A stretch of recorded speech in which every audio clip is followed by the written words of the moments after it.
మొదటి యోహాను పత్రిక 5వ అధ్యాయము 14వ వచనం. మొదటి యోహాను 5:14. ఆయనను బట్టి మనకు కలిగిన ధైర్యం ఏదనగా, ఆయన చిత్తానుసారంగా మనం ఏది అడిగినను ఆయన మన మనవి. దేవుని చిత్తానుసారం అంటే నేను ఎన్నోసార్లు చెబుతున్నా, ఇంకా ఏది అడిగినా దేవుని చిత్తం కావచ్చు, కాకపోవచ్చు. 50% ఛాన్సెస్. ఒక అమ్మాయిని ఇష్టపడి ప్రేమించి పెళ్లి చేసుకోవాలని ప్రార్థన చేస్తాడు. ఆ అమ్మాయి నీకు దేవుని చిత్తం అయి ఉండొచ్చు, కాకపోవచ్చు. ఒక అమ్మాయి అడుగుతా, ఆ అబ్బాయి నాకు ఇష్టం, నీకు ఇష్టం, దేవునికి ఇష్టం అయి ఉండొచ్చు, కాకపోవచ్చు. 50% అయి ఉండొచ్చు, కాకపోవచ్చు. నేను ఇల్లు కట్టుకోవాలనుకుంటాను, అది దేవుని చిత్తం అయి ఉండొచ్చు, కాకపోయి ఉండొచ్చు. అయితే ఇస్తాడు, లేకపోతే లేదు. నేను ఒక కారు కొనుక్కోవాలనుకుంటాను, ప్రభు చిత్తం అయి ఉండొచ్చు, కాకపోవచ్చు. You cannot say for sure. ఏది దేవుని చిత్తమో మనకు తెలియదు. కానీ ఒకటి మాత్రం 100%, 200%, 1000% ఖచ్చితంగా దేవుని చిత్తం. దేవుని చిత్తమే. ఇక దేవదూతలు దిగొచ్చినా, దేవుడే దిగొచ్చినా, అరే అట్లా అడగకరా, ఇది నా చిత్తం కాదు అన్నా సరే అది అబద్ధం. దేవుడవు నువ్విట మాట్లాడతావేమిటి, ఇది నీ చిత్తమే, కాకపోవడానికి వీల్లేదు, కాదని అనడానికి నీకు కూడా అధికారం లేదు అని దేవుని మీదనే మనం పోరాడొచ్చు. అంత ఖచ్చితమైన దేవుని చిత్తం. లేఖనములో ఆయన చెప్పినటువంటి ఒక కార్యం ఏంటంటే, పరిశుద్ధులందరూ విశ్వాస విషయములో ఏకత్వం పొందాలి. పరిశుద్ధులందరూ ఏం చేయాలి? విశ్వాస విషయంలో ఏకత్వం పొందాల. ఎఫెసీ పత్రిక 4, 11, 12 వచనాలు కలిసి ఉంటాయి. అక్కడ ఈ మాట చెప్తాడు. ఏమంటాడు చూడండి, పరిశుద్ధులు మనమందరమును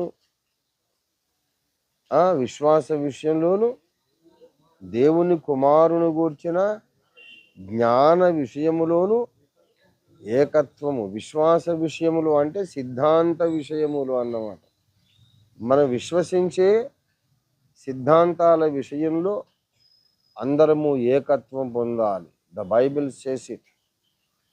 యూదా పత్రికలో కూడా 3వ వచనంలో ఏం చెప్పాడు? పరిశుద్ధులకు ఒక్కసారే అప్పగించబడిన ఆ బోధ కొరకు మీరు పోరాడాలి. కనుక అది దేవుని చిత్తం. ఇక మనం కారు కొనేది, ఇల్లు కట్టేది, బంగారం కొనేది, ఆ పెళ్ళి ఈ పెళ్ళి, ఇదంతా దేవుని చిత్తం అవుతుంది కాదు. దేవుని చిత్తం అయితే ఇస్తాడు, లేకపోతే లేదు. ఏది దేవుని చిత్తము అయినా, ఏది కాకపోయినా, పరిశుద్ధులు విశ్వాసులందరూ ఒక్కటే సిద్ధాంతంలోకి రావాలనేది మాత్రం 100% దేవుని చిత్తం. దేన్నైనా దేవుడు వద్దుపోరా, ఈయను పో అనొచ్చు. కానీ క్రైస్తవులందరూ ఒక సిద్ధాంతం నమ్మాలి అనే దాన్ని మాత్రము కాదనడానికి దేవునికైనా అవకాశం లేదు. దేవునికైనా అవకాశం లేదు. ఒకవేళ అట్లా కాదనాలంటే బైబిల్ మార్చి రాసుకోవాలి. మొత్తం మొదటి రాజుల గ్రంథం 18, 19 మార్చి రాయాలి. ప్రకటన 2, 20, 21, 22 మార్చి రాయాలి. అన్ని మార్చి రాశాను. బైబిలు లేఖనము నిరంతరం ఉంటుంది. దేవుని వాక్యము నిరంతరము ఉంటుంది. పంచభూతాలు గతించిపోవును కానీ నా మాటలు ఏమాత్రము గతించవు. కనుక ఇటు సూర్యుడు పొరపాటున మరిచిపోయి పడమట ఉదయించిన దేవుని వాక్యం మాత్రము మారనే మార. దేవుని స్తోత్రం కలిగినగా. హల్లెలూయా. ఒక చక్కని పాట ఉంది హెబ్రోన్లో, సియోను గీతాలు. యేసు మారడు, యేసు మారడు, విశ్వమంతా మారినను మాట తప్పదు. ఎంత గొప్ప మాట. దేవునికి స్తోత్రం. కాబట్టి నేను నా కొరకు ఏదైనా అడిగితే నీ చిత్తం ప్రభు, ఇస్తావో ఏవో నీ ఇష్టమే. ఆయన ఏం బలవంతం చేస్తాం మనం? ఆయన బలవంతం పెట్టే అవకాశం ఉందా? లేదు. నువ్వు నా తండ్రివి, నాకేది మంచిదో నాకంటే నీకే బాగా తెలుసు. నాకు ఇదైతే అవసరం ఉంది తండ్రి, నీకు ఇష్టమైతే ఇవ్వు, లేకపోతే మరి ఇంకా నీ ఇష్టం ఏంటో అలా చెయ్యి. నేను నా సొత్తు కాదు, నేను నీ సొత్తును. ఇస్తే సంతోషిస్తా, లేకపోయినా సంతోషిస్తా. నీ దయ. అడగమన్నావు కనుక అడుగుతున్నా. ఇచ్చేది ఇవ్వండి నీ నిర్ణయమే.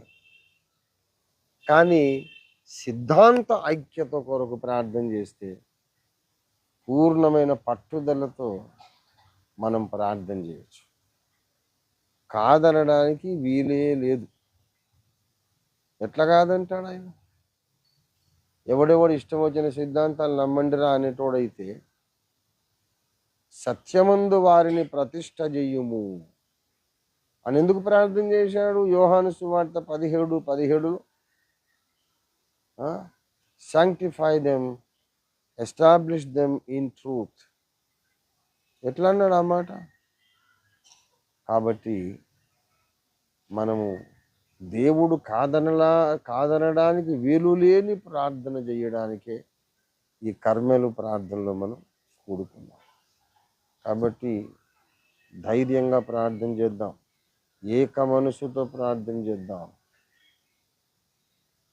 క్రైస్తవ సమాజము నిండా యెజబెలు అనే దయ్యము ఆత్మ పనిచేస్తుంది.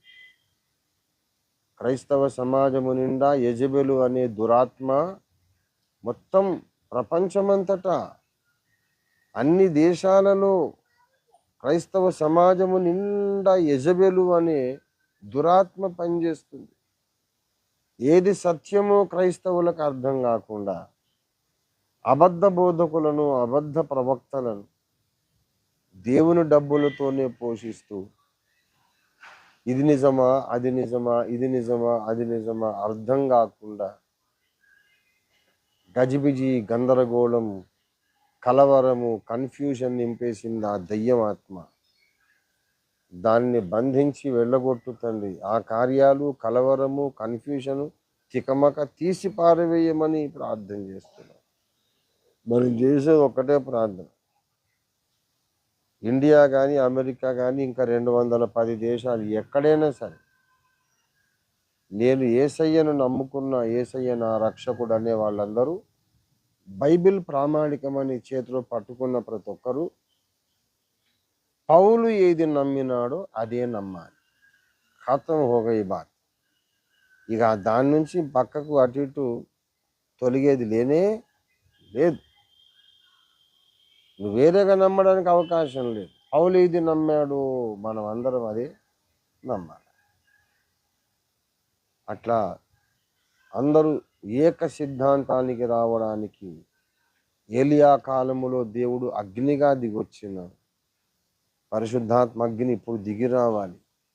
అందరినీ ఒక్క సిద్ధాంతంలోకి దేవుడైతే నడిపించగలడు. మనం చెప్తే ఎవరు వినరు. అందుకే మనం ప్రార్థన చేస్తున్నాం. ఆయన చెప్తే అందరూ వింటారు. దేవుణ్ణి దింపడానికే మనం ఇక్కడికి వచ్చాం. దిగొస్తాడా? వస్తాడు. 2-3 అడిగినా వస్తాడు. ఎందుకు వస్తాడు? మనం అడిగేది దేవుని చిత్తానుసారమైన ప్రార్థన. రండి ప్రార్థన చేసుకుందాం.